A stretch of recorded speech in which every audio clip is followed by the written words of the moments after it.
Sue. I'll just add, if when I'm talking about things you've got questions about what I've got up on the screen or whatever, I'm not kind of one of these people who says all questions have got to be at the end, so please do chip in and ask away while I'm going through things. So yes, I'm Stella Wisdom. I'm a digital curator at the British Library.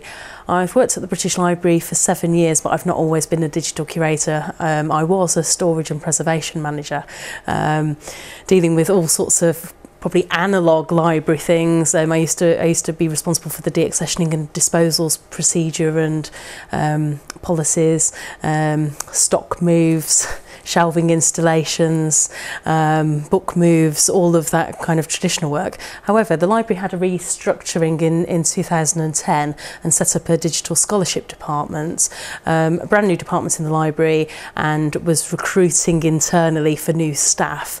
Now, I know the British Library quite well because I've been there for a while, and I knew that there wasn't people who would probably naturally fit into these new jobs. So I thought, well, why not apply? All they can do is turn me down. But they didn't turn me down, so I left my storage and preservation job in Yorkshire at the Document Supply Centre, and I relocated to London and became a digital curator. So I don't want to talk too much about me, but that's my background, and I'm really kind of talking about this probably from a personal point of view and also from my background in libraries. And by the way, I'm Miss Wisdom on Twitter, so if anyone wants to follow me there. So there's a few things that I thought I'd talk about today. Narratives, both non-linear and linear, publishing trends, flexible screens, wearable technology, and fetishising books, as in printed books, as objects. And I'm prepared to be a bit flexible, so some people are interested in one thing more than another. I've also just added a slide in because I was explaining something to Sue over lunch, and I thought I ought to probably show something, so I can be quite fluid in talking about things. I should also mention, I suppose, how I've got interested in this. When I became a digital curator, I've been involved in a few web archive initiatives at the British Library. I don't know how many people here know about the UK Web Archive. Quite often when I say web archiving to people, people's eyes glaze over and they think, well, what's that? At the British Library, we are harvesting websites, and as of next month, we'll be able to do it with legal deposit legislation. The new legislation will let us actually go and take in UK websites twice a year, whether site owners give us permission or not, and then people will be able to look at these captures of websites in the British Library reading rooms. But what we have been doing since 2004, it started off as a project, but now it's a kind of business as usual department. We seek site owner permissions, and then we curate websites into collections, and you can see how they've changed over time. So I started off curating a collection about video game culture for the UK Web Archive, which has been a very fun project. And I've been looking at all sorts of sites to do with video game culture, from game studios, fan sites, forums, even if people say do crafts based on games, people who knit Pac-Man and things like that. So I've been curating that. Then more recently I've been curating a second web archive collection about library history, and my two collections are very, very different. But I suppose thinking of transmedia and interactive fiction started really because I started this time last year curating a web archive collection on video games, and I've put the link there if anyone wants to see my collection. I could talk about all sorts of other initiatives that I've been working on to do with video games that sparked off because of my web archiving project. I probably ought to mention actually, I've been running a project for student video game designers called Off the Map, and there's 3 teams from De Montfort actually taking part, and I hosted a visit at the British Library a couple of weeks ago, where they're using antiquarian maps. We've chosen some of Stonehenge, some of the pyramids in Giza, and some featuring London after it. Some of it burnt down in the Great Fire of London. And what we're challenging students to do is to create a game using... There's a company called Crytek who make their software, the Cry engine, free of charge for educational use. So it's a kind of partnership with Crytek, and we're using antiquarian maps to create gaming environments. So I won't talk too much about that, but what often happens with me is I start on one initiative and then it leads on to more. So with my web archiving project looking at video game culture, I then started discovering kind of how should I call it? In fact, some of you people here, I'm sure I can learn from you, kind of interactive fiction, or I suppose things a bit like The Winter House. I don't know whether you guys here know of the author Naomi Alderman. She's in many ways quite a respected author, and she's being mentored by Margaret Atwood, and she writes serious novels, but she also writes game plot, and she's done a game for the iPhone called Zombies Run, which is a fitness app game where you're kind of running from the zombies. Some of you here might play it. It's become quite popular, but she did do a project with the Book Trust for children, which is a children's story, and now this one has got a linear narrative, so I thought I'd include it in. So it's taken elements of video game design, and you explore. It's almost like a mystery story. It made me think in a little way of like Nancy Drew stories that I used to read when I was a kid. But this is kind of an interactive story where you go and explore different rooms in a house, and there's actually educational elements because it's also dealing with issues in the early 20th century and the suffragette movement, and there's advice on the kind of Winter House. Perhaps I'll click onto it so I could get it open. So, like I say, I became interested in these sorts of things, thinking, well, should I be archiving these for the web archive if it's possible? Now, there are issues to do with technology of web archiving, and I'm forever pestering my colleagues in the more technical side of it, saying, well, what can we archive for the library, what's possible at the moment, and what would we like to archive that's not technically possible at the moment. But they like a challenge, so they're happy to have this debate. So you can see here some text has appeared, and then you click on the next bit. I won't spend too much time on this, but I've got the link there if people want to explore the Winter House, or indeed Zombies Run.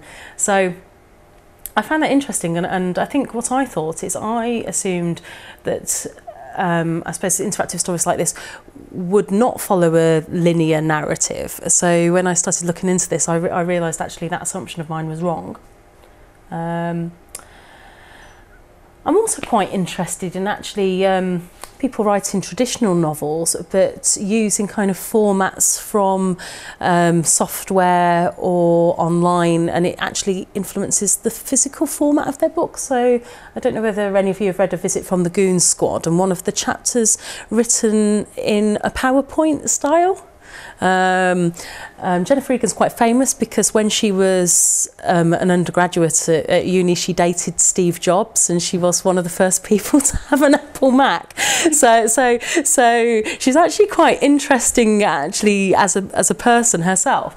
But she's writing fiction that's actually kind of made available in printed format, but it's heavily influenced by technology, and like I say, some people have actually found it quite challenging reading her books, because obviously if you've got a chapter that's done like a PowerPoint presentation, people don't expect that in a novel. Can I say a quick thing on Jennifer Egan? Yeah.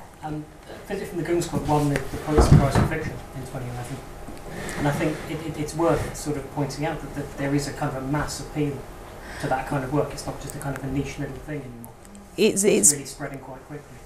Which is great. I suppose in many ways it's like graphic novels, and graphic novels like Winning the Costa. So Daughter of Her Father's Eyes, and like you say, maybe if we were sitting here 10 years ago, and I suppose this is why we're thinking of 2025, but if we were sitting here in maybe the year 2000, we might not have thought that would be the case. But it's interesting as well with Goon Squad that there is a kind of, I don't know whether you call it a supplementary chapter, an additional chapter, or an addition to the story that was done entirely on Twitter. And that's got a whole digital preservation issue. The Library of Congress are archiving every tweet that's sent. But at the moment, because of the volume, these actually aren't available to anyone yet. So it's almost like a dark archive of all these tweets, whilst they're working on the solution to make them available. So sometimes people think it's urban myth, and it's like, oh, Library of Congress recording every tweet. No, they can't be doing that. But they are. And really, they're just kind of waiting for working on a way to make those available for people to use that, and so somewhat of a legal minefield as well, with various personal property and personal opinion. Yeah. What to do if you tweeted about your boss and then he can go into the archive and... Yes. So that's probably why, one of the reasons why it is a kind of dark archive of tweets. For the UK Web Archive, I can choose to archive Twitter feeds or feeds for hashtags as part of my collection. So sometimes for some organisations where I select the website for a collection, I might also choose to archive their Twitter feed, but then the person who owns that Twitter feed has to give me permission. Yeah. So that's covered those legal issues. But you're right, it is quite interesting thinking about Jennifer Egan. Like you say, it's an extra chapter, but it's not actually part of the main book. And it just poses all sorts of issues. But I would imagine that these sorts of issues will be coming up more and more as more authors become experimental. I suppose I should just add English, and English literature is not my background, but I've been becoming more and more interested. In fact, in my bag, I'm again thinking of print things based on technology. I've discovered some performance poets who write performance poetry about video games, and they do a kind of double act sparring off each other in almost like a Street Fighter kind of way. But they produce like little pamphlet books of their poetry, almost like little chat books. And again, I find this quite interesting. So they're obviously being inspired by a digital medium, and then they do the kind of spoken word, and then they've got this kind of little like I say, small press associated coin opera press. I've actually got one in my bag, so if anyone wants to see this afterwards, it's I saw them. There's an event in Margate called Think Geek, called Geek. I think Geek's company, sorry, Geek. It was Geek 2012 last year and Geek 2013 this year. And it's all to do with video games and retro games, but also the culture around that. So the performance poets, they did a crowdsourced poem for the festival. So people had to, before the festival took place, people had to tweet stanzas to add into the poem, and then it was read out at the event, and all the contributors were thanked on Twitter. So I'm kind of interested in all of this sort of thing. This is a slide I've just added in, so apologies if this is a bit of a clumsy slide. I don't know, there's a game called Dear Esther that has won awards. University of Portsmouth, a guy called Dan Pinchbeck developed Dear Esther. But what's quite interesting about it is, in many ways, it's more, I was explaining to Sue just about an hour ago, in many ways it's not really like a game as people expect games to be. It's almost like going for a walk in the countryside, and it's quite meditative. You're kind of exploring an island. And it's a very beautiful game. I mean, I don't know whether you can kind of see from these photos here, and again I've put the link in, and in some ways it feels, like I say, almost like a cross between reading a book or going for a hike. You're kind of exploring a landscape, and it's very much kind of, I suppose, quite introspective. With this, you're not meeting characters. You're kind of walking around an island as if you would. Is it based on a real island or an imaginary island? People say it's a Scottish island, but they've not kind of said which Scottish island. So yes, this is the tagline: a deserted island, a lost man, memories of a fatal crash, a book written by a dying explorer. So let me find, if people want to see a kind of video of this, we could play it if it works. It's really beautiful. It's very beautiful, and like I say, it's been considered groundbreaking. So you go exploring the island. I suppose I'm quite interested in this. What I should add as well, in the British Library, in many ways we don't have an official policy on video games, because it's, what I should add is, collecting games is not part of our collection strategy. What I should I suppose, clarify. Within the library, there is debate about games. And some of my colleagues are interested and willing to look at what we can do. So like my Off the Map competition, where we're using British Library content to kind of work with games developers to help them create games, so working with creative industries. The National Media Museum in Bradford have got a games collection, the National Video Game Archive. They're part of the same museums group as the Science Museum and the Museum of Industry in Manchester as well. And if any of you have been to the museum in Bradford, they've got a games lounge where you can go and play lots of old computer games, and it really is wonderful. So what I say at the moment is the British Library is not duplicating what they're doing at the National Media Museum. They're collecting hardware and software, and they've got a permanent exhibition of games. But what I am doing is looking where I can run projects either using traditional British Library content or like I say, with the web archive, where in the UK we are the one and only web archive, so it makes sense for us to... Where would the British Library stand on something like Douglas Adams' text-based adventure version of Hitchhiker, which is different from the radio play and different from the book and different from the film, but still considered canon to all three of them? This is a good question, and some things would come down to individual curators' decisions. So Watchdad, in the British Library, we've got 300 curators responsible for different subjects and collection areas. So some of these kind of issues that pose a challenge might be taken on a local level, whether to take things in or not. But as I mentioned, preservation technology is an issue, and at the British Library, because we're a national library and a legal deposit library, when we take collection items in, we keep using this word perpetuity, which basically means if we take something in and it's part of the collections, we are aiming to preserve it forever. Imagining forever is a difficult thing, so we normally try to imagine 200 years.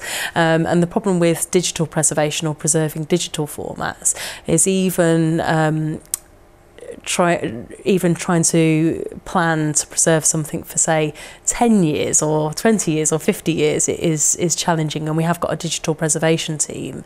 What I'd also add is preserving quite straightforward formats is challenging when you're thinking of the real long term.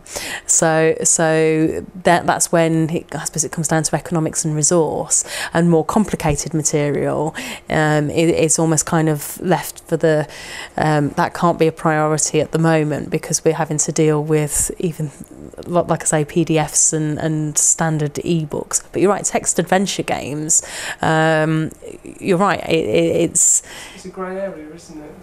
It's very, very much part of my thesis is looking at things like text-based adventure games and moving into video games as a kind of extension of the early MUDs. So yeah, and developing on things like that, on kind of things like sandbox graphical adventure games like Elder Scrolls Skyrim and things like that, as a kind of open-ended narrative that's both written by a kind of content writer, if you like, and by a player, and that whole grey area between player and writer that video games create. And that's what's so interesting. It is, it's fascinating, which is very hard to write about. and also preserve, I'm interested in how it's kind of affecting, I suppose, from a social science perspective. So in the game World of Warcraft, there was an incident where a player had died in real life. And in World of Warcraft, they organised a funeral for that player's character. But then the online funeral of the character of the player who died got hijacked by other players in the game. And there's all footage on YouTube over this, and I'm sure some of you here will know about this. But in many ways, this is really, really interesting. So you've got a kind of real-life event affecting an in-game event that's then had another activity by another group of people that's changed what was planned to happen. So I can, yes, it sometimes takes a bit of kind of creative thinking about this. So I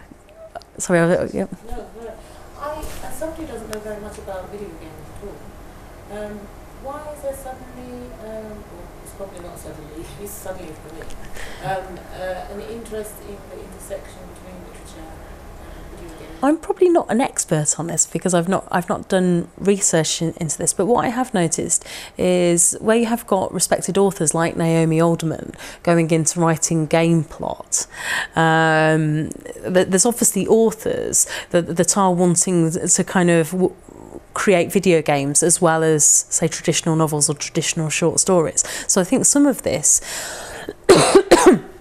is coming from authors wanting to work with new media, but also I think you're right. I think the other part of this is younger people. Have you seen the? I've not had a go with this, but the Harry Potter. Yeah. I don't know whether you can explain more about this, but It's kind of an extension of the Harry Potter universe in that there is extra information on all the minor characters, and you can almost play elements of the books online. You're right. So with that, you have a moment of thinking: is it literature? Is it a game? What is it? And I suppose what I'm interested in, and I suppose when I get down to my predictions, I think there's going to be more blending and blurring. I think we're kind of at the early stages of kind of, I suppose it's like mashups, literature mashups. Just wanted to mention TouchPress, and again I've just added, I don't know whether you've downloaded TouchPress apps to kind of iPad. The orchestra, we had Max Whitby, he runs TouchPress, came to the British Library to give a talk, and these are e-books, but they're also apps. So again, this is interesting for the British Library. So we do collect e-books, and with the change in legal deposit, we'll have legislations to mean that publishers have to give us e-books published in the UK. Though you could argue about geographical barriers on the online world, as opposed to, I mean, obviously if something's at the moment published in London and you've got a physical copy, you know, it's kind of published, it might be printed somewhere else, but the publisher's in London. But with ebooks, again, ebooks published in the UK will have a copy. But the TouchPress ebooks are available as apps for the iPad, and because the library has a policy of not collecting apps, so sadly we won't be taking in these ebooks because they're not available as ebook format. They are apps, but they're very, very interactive. So with the orchestra one, you can play the different instruments in the orchestra. There's a wonderful gemstone one where you can spin the gemstones in all different directions, and they look shimmery. I've actually brought it. There's T.S. Eliot's The Wasteland. If some of you've seen it, which is brilliant because you can see the manuscript versions, you can see a transcribed version, you can see notes and annotations, you can hear an audio book reading of it. If some of you haven't seen it, I can. Have you got it there? But yeah, if people do want to have a kind of play around with, have a go. But I really urge people, if they have got an iPad, to look at the orchestra, because I suppose this is getting away from fiction and I suppose more into maybe textbooks or factual books. And then it goes back to the question: is it an e-book or is it not? Is it not a book? I almost kind of personally feel that we will start losing a definition of what a book is. I will move on. Alt mines. This has been developed by a French company, and actually, so I've not done too much in the way of screen grabs, but it has been available in several European countries. This is a TV series where there's also been an app where you can play the game as well as watch the TV series, and they've called it total fiction, and I quite like this term, total fiction, or I like the term immersive fiction. So then you can be involved with the plot by playing the game, but then it's also broadcast as a TV series, and I've put the website link for people to explore this. I personally, again, and this is coming back to kind of personal opinion, I personally think there'll be a lot more films and TV series which will have, you might call them spin-offs, but on the other hand they might be quite integral to the main plot. The interactive element might not just be an afterthought or a side thought. It will be just as important as the main shows. This is an old quote from 2003, but what I just wanted to say, thinking of kind of e-publishing, this is a quote from 10 years ago, so just looking a bit historically for a moment. We've been saying actually for quite a long time, publishing is going from owning physical books, all having our own copy, moving to the cloud where like I say, the electronic copy, any place, anytime, anywhere. So I suppose what I'm saying is what I'm talking about today is definitely something that's not just been talked about recently. This is something that we've been talking about for quite a while. And what's been dramatic actually, and it's easy to forget, e-readers haven't been around that long, but in the last couple of years since they have been made available, there's a plethora of e-book devices. I suppose this is in my prediction section. I don't think we're going to have e-readers for very long. I think e-readers are a transition technology because when you've got devices that will kind of, you can read books on, play games on, do other functions on, why do you need a separate e-book reader? But I won't spend too long on that. Sorry if this is a bit low resolution. In library world, I think this debate's coming to an end a little bit because there were people saying, oh, e-books will never take off, people will still be buying print, and I'm not disagreeing with that. I don't think the printed book is dead by any means, but in the last year on Amazon, Kindle sales have overtaken print sales, and that's a fact. And this quote's from The Guardian. I've put the link to The Guardian. So it's where we were saying, oh, ebooks are going to be a bit of a niche audience. Well, I think the sales figures kind of say it for itself, and I've just kind of included a photo of the tube. I mean, most people on the tube now are actually reading e-readers rather than printed books. But I'm actually quite interested in flexible screens. So I mentioned I personally feel that we're probably not going to have e-readers in a couple of years. What I'm quite excited about is kind of people developing this sort of technology. And there's a company called Plastic Logic based in Cambridge. There's other companies working on this sort of technology as well, kind of thin and bendy. In a way, it's almost getting back to paper because there's probably a lot more similarities to paper with these kind of thin, flexible screens than there is like with my laptop or the iPad here. This has been featured on BBC Click. I don't know whether I've got time to show the video. I might move on, but again, if people want to watch the video clip of the Plastic Logic screen, and leading on to this, I'm interested in wearable technology. I suppose what I'm imagining is obviously the flexible screens is going to influence the wearable tech. And what I personally would like, I mean, if any company makes this, I would like some sort of chunky bangle that I wrap around my wrist that I can kind of unfurl and then use it as kind of a tablet or a phone. So Apple, there's been rumours leaked about the Apple iWatch. I'm pretty sure they probably leak their own rumours because obviously they want to whet people's appetite and get people wanting an iWatch. Samsung are meant to be developing their smartphone watches as well.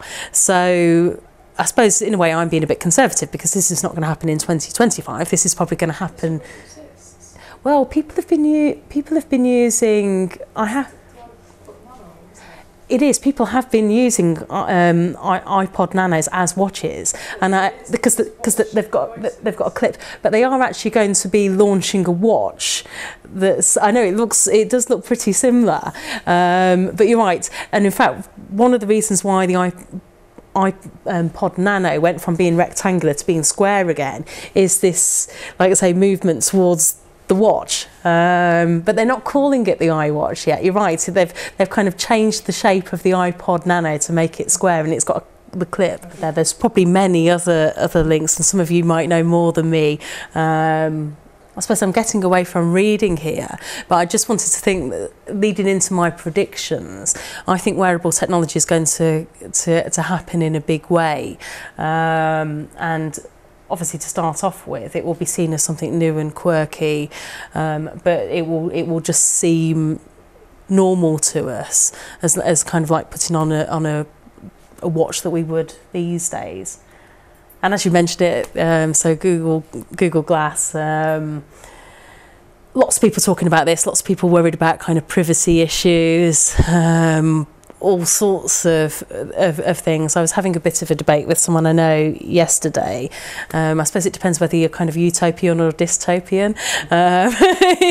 He's quite dystopian and is quite suspicious about how this technology will be used, whereas I'm probably more thinking of the benefits, thinking, oh, wouldn't it be great if you could not have to get out a separate camera, or not have to get out like the microphone and the recording device, if you had it all built in. But obviously then that leads people to worry about surveillance society and Big Brother and all of those concerns. People have said that the Google Glass might actually help a kind of print book renaissance, in that you would be able to have augmented reality print books. I'm very interested in augmented reality, and I'm quite interested in exhibition spaces, how it can be used. At John Rylands, there's a project called the CILIP project, and their antiquarian collections, they've used augmented reality to provide interpretation to those materials. I saw a speaker speak at a conference about that, and again I think that could open up all sorts of exciting uses of that sort of technology. What's a little bit difficult, going back to the British Library, is in our treasures gallery it's very, very dark, because for preservation reasons we don't want light pollution in the gallery. So when we've had companies in who do augmented reality, the first thing they've said is it's too dark to work properly in here. So then it's kind of the challenges between looking after the real objects and kind of barriers that might affect using some of these. But I completely agree. It's going to open up all sorts of things. It's also, again, I haven't got a slide on this, but say with touchscreen devices, I've seen the next thing actually is just being able to move your hands around. And I'm probably not explaining this very well. But if you, there's a box, it's coming out this year. It's crowdfunded. It's like a little box about keyboard size, small keyboard size, that you put into your Mac, but it projects a kind of flat space about 50 centimetres square that measures your hands in 3 dimensions, and you can interact with a user interface in 3 dimensions. Yeah. It's really weird. So you're not even having to touch anything, you're kind of moving your hands around in this space. But then if you start thinking the applications of this sort of technology, so training surgeons, all sorts of kind of practical tasks like that, it suddenly makes lots of things more doable. I suppose getting back to books is, and I think, and again this is a kind of personal thought, in a way, because printing has become so cheap and so pulp, and we all kind of go and buy books for kind of £1.99, or go into Tesco's and buy, like, I don't know, 2 books for £7 or whatever. We've become very non-precious about our books. But I personally feel, with us reading more on our wearable technology or on our kind of portable devices, that books will start to become cherished items again. I suppose it's like the popularity of vinyl. People thought that records were going to go away, and actually there's been a whole resurgence in vinyl, and it's very trendy. People are collecting vinyls. So I, with all what I'm saying, like, to do with new technology, the book is not dead, and especially there's definitely going to be a role for special collections. But even new publications, so like the Folio Society, people, even if they've got the ebook of Lord of the Rings, people will want a nice Folio Society boxed set, lovely illustrations, nice bindings, and I can just put the photo in of a chained library, because obviously going back in time, books were so valuable, they chained them to the shelves. And I'm not saying we're going to go into a time where we're going to be chaining our books to the shelves again, like in Hereford Cathedral and places like that, where you can go and see examples of chained libraries. But I really do think the kind of book as an item will start to be valued again, which as a librarian I think is a good thing. So going on to my predictions, and like I say, these are my personal thoughts, they might not be yours. So printed books will still be published, but in small print runs or on demand, and they'll be valued and collected as objects in their own right. E-readers will cease to be sold and marketed as e-readers. Other devices will include e-reader functions, and okay, there's all the talk about kind of matte screens and backlight and everything else, but that functionality will be built in to the other technology. Wearable technology will be ubiquitous and include the thin, flexible screens that are being developed, and we'll become more used to non-linear narrative fiction as people grow up playing video games. Interactive fiction won't seem so kind of quirky or niche as it is these days, and people will accept it as kind of as literature. At the moment, I mean, video games now have they're part of the BAFTA awards, but I almost kind of think with games they're like how films were maybe in the 1930s, 1940s, and they weren't quite treated as the respected medium that they are today. But I see games will obviously evolve and be treated as a respected area in their own right, like how film is today. So they're my predictions, and I've probably not been bold enough, but that's how I see how we'll be reading. If anyone's... Thank you very much. Thank you. I think they're pretty bold, actually. If you Do you? Yeah. A question which immediately springs to mind, sort of, as curator, I presume there is quite a lot of debate over what constitutes sort of material that you are supposed to collect. And I'm wondering about, like, with the speed at which these kind of technologies are kind of developing, in particular I think you said officially there are collections of apps, for example. One sort of worries about how much would fall through the cracks. The previous chief executive of the British Library called it the digital black hole. And I would imagine that it's very hard to change policies and preservation technologies and legislation. So the new legislation that's being passed next month has been worked on for the last 10 years or more. And what's actually happened is pretty much legislation that's been applied to print formats has just been kind of changed to cope for electronic formats. So for ebooks, they'll be able to be read on site in legal deposit library reading rooms, one user at a time. And this is kind of driven by the publishers, who do not want kind of lots of concurrent users accessing items at the same time. So I personally think actually quite a lot of material could be falling into the digital black hole, because it takes so long to be able to respond to the pace of development, whether it's legislation or digital preservation strategies and technology, or even changing, say, collection policy. Again, we look at collection policy periodically, probably every 5 years.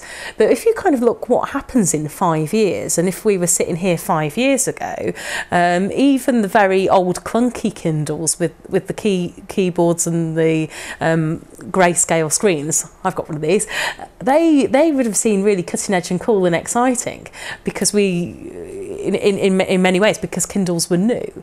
So obviously if we're still using a content and collection strategy written 5 years ago for today, when things are coming out in ever increasingly diverse formats, then things are going to fall into the digital black hole. Yeah. And I think also, I suppose, to add into this, in the gaming industry, a lot of game studios aren't very much interested in digital preservation because the focus is on selling the next product, selling the next game. The people who are interested are the fans, but most of what they're doing is actually illegal because they're breaking copyright and intellectual property. And again, I'm finding this very interesting because I would like to do more work with fan communities, because these are the people keeping old games alive. But in actual fact, a lot of what they're doing is illegal. So obviously the British Library can't be working with people who are doing illegal things. And then you've got a challenge there. But again, I'm sure there's lots of games disappearing into the digital black hole as well, were it not maybe for fan communities who are going against the law to preserve these items. Yeah.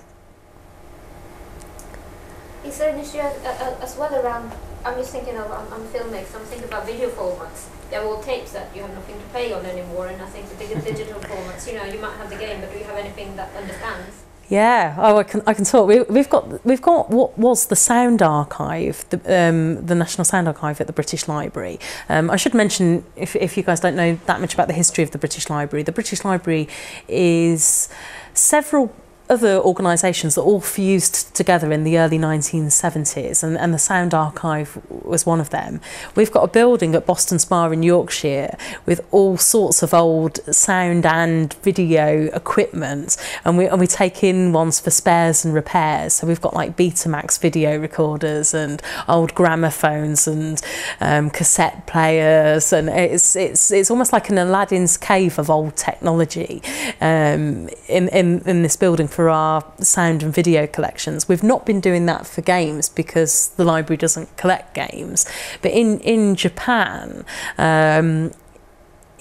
their legal deposit includes software. So for quite a while, software has been deposited at the National Diet Library, which is the national library in Japan, but no hardware. And then recently they've been thinking, we've got a problem here. We've got this great software archive, but no hardware. So they formed a great kind of project with Nintendo, with two of the universities, and with other partners. And some of the partners are making available old hardware. The National Diet Library's got its collection of software, and they're actually doing some work on this to make things accessible and to look at the preservation. So yeah, but you are right, that's definitely an issue, having equipment. Do you have any thoughts on Kindle versus EPUB? And with our digital library system, where we're looking at digital preservation, the EPUB format is what we'll be preserving. But you're right, Amazon has got the market share of kind of sales and what people are buying. So both is probably what you'd want to do. But you can't. But if you buy a Kindle and you buy all the, you can't say that in 20 years' time you'll still be able to turn it on, because if Amazon have turned it off, well, it would they can, reader, wouldn't it? They can take books off you anyway, because Amazon can take books off you anyway. So as has happened, and there's been scandals about it. So yes, and people don't like to think that big companies will disappear, but you look what happened with Woolworths. And again, why the Web Archive is so interesting, when Woolworths was closing, we always in the Web Archive tried to catch things that might vanish. So Woolworths harvesting information about when they closed, but sometimes household names that you think are going to be around forever, and that might not always be the case. And that, but this is the issue, relying on kind of I suppose industry or business for preservation. I mean, here probably no one could imagine a world without Google, but it could happen. I didn't dare put my prediction, British Library outlives Google, but I would hope so. I should add it on. British Library outlives Google, but I would hope so. I mean, Google is a business and will either flourish or fail based on business decisions, whereas one hopes the British Library is here forever, constantly making our collections accessible to people. But That seems like an excellent point to stop at 2 o'clock. okay. Any last quick comments or? But people are free to email me if they want to know more about the British Library, thanks, or discuss any of the issues. And I'm learning all the time. I'm on this kind of journey of discovery, and so I'm pretty sure there's all sorts of things you guys here can tell me. I'm trying to kind of digest and understand and look at what the implications are for libraries and museums. Yep. I really